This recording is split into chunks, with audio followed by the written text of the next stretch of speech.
Esto que preparé para esta ocasión, incitado por Roberto, que es mi amigo, mi cómplice y que me arrastra a situaciones tan difíciles como es esta. En esta ocasión tan ruda, decía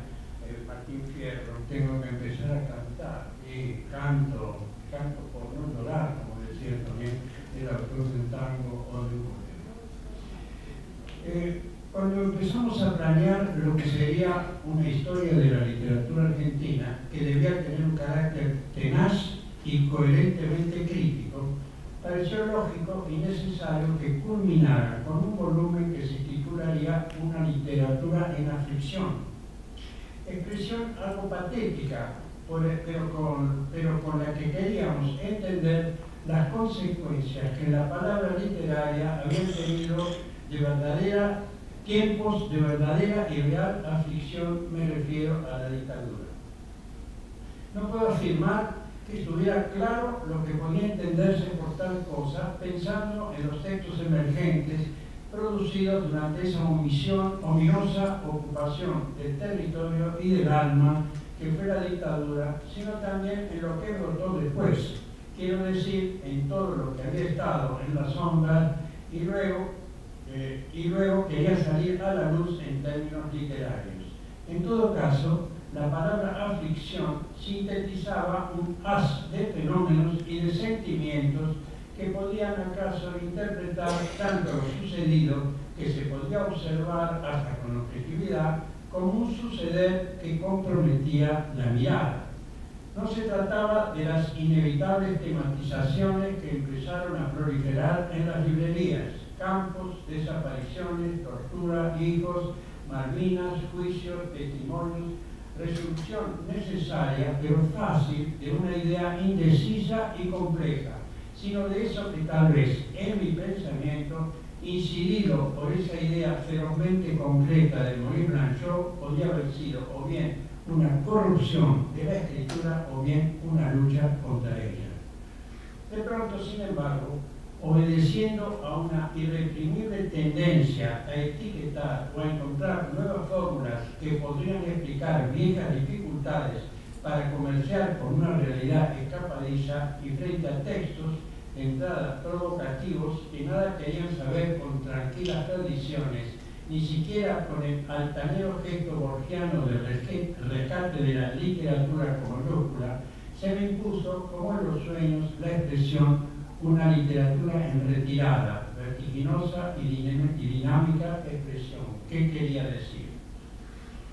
Por supuesto, si bien se podrían citar para aunar o ejemplificar esa ocurrencia unos cuantos textos, Libertela, evocado ahora, Perlonger, desde hacía rato, El Piglia de la ciudad ausente, Las cavilaciones de Nicolás Rosa, Germán García y Luis Guzmán, pienso ahora, porque ya lo había pensado cuando la idea de la retirada era más apremiante, en Osvaldo Lamborghini, no solo para responder a la convocante idea de Roberto Ferro, sino por la simple razón de que lo que me produjo su lectura tenía que ver en ciernes con esa idea y había permanecido encapsulado durante unos cuantos años a la espera de una oportunidad para juntar todo eso y comprender un poco más de paso ese desafío radical que no hay inconveniente en reconocerle a Lamborghini, además de algo más acerca de la literatura argentina y todo. ¿Cómo entender la idea de la retirada en general y en su caso en particular? Ante todo, ¿retirada respecto de qué? Respuesta fácil: de una literatura segura de sí misma, consolidada, institucionalizada, normativizada, previsible y tediosa, repetitiva, propiedad de editoriales y librerías, así como del saber común. Y luego, ¿en qué consiste la retirada? Término cuasi militar. ¿Es una rendición o bien es una renuncia o más bien un desafío? Tiendo a pensar en este movimiento y para entrar en materia diría que si es rendición, esto supondría haber convertido una escritura convulsiva de una imaginería feroz en una conveniente dulcificación ad usum lectorem o librerum de la explosión del Fjord, por ejemplo, a las inocuidades de Aguinis, cosa que evidentemente no ocurre. renuncia lo sería a la literatura, pero no para refugiarse en algún jardín de invierno, sino para entrar de lleno en un campo de malestar, en principio difícilmente interpretable y aún legible, lleno de ruinas y escombros verbales y simbólicos. Y si es desafío, creo que debe serlo contra todo lo que se escribe, incluso contra todos nosotros los que escribimos, aunque no estemos atrapados por la institución. Y todo este razonamiento tiene como telón de fondo esas distinciones propias de la década del 60.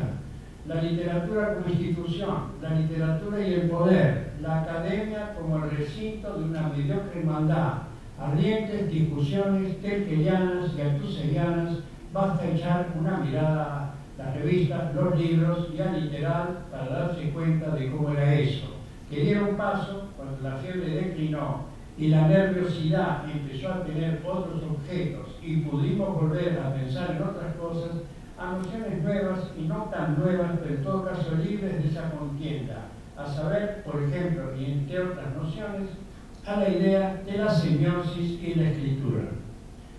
Pero quiero volver al malestar, sentimiento un poco delicado, que se sabe es enemigo del placer, de eso que, sin que le gustara demasiado, motivó a Roland Barthes en su empresa de comprensión de la lectura. Y ahí, más allá de lo que pudo haber sido renuncia o desafío, la reclusión a la que han sido condenados los textos de Lamborghini, puesto que, aunque no sea en el sentido bartesiano, pareciera que la lectura debe proporcionar placer y sus textos, está claro, no lo hacen. Pero, ¿qué de ellos genera un malestar? ¿En qué campo y cómo? Seguramente en el de la lectura, pero ¿por qué será? Sin duda la crueldad, la perversión, la destrucción, la irrisión pueden verse de inmediato en imágenes que se contraponen a una comodidad imaginaria hecha de reconocimiento e identificación, o sea, en la representación, cuyos momentos de ferocidad nada tienen que envidiar a las fantasías más delirantes, así lo calificó Barthes, del Marqués de Sade. Parece comprensible, el displacer lo generan esas estrepitosas escenas en las que personajes o nombres de personas intentan franquear una analidad difícilmente franqueable mediante una especie de experimentismo apegado a un sexo cuya soberanía sucia, destrucción de Freud de paso y con igual ferocidad agrede toda complacencia, muerte al romanticismo.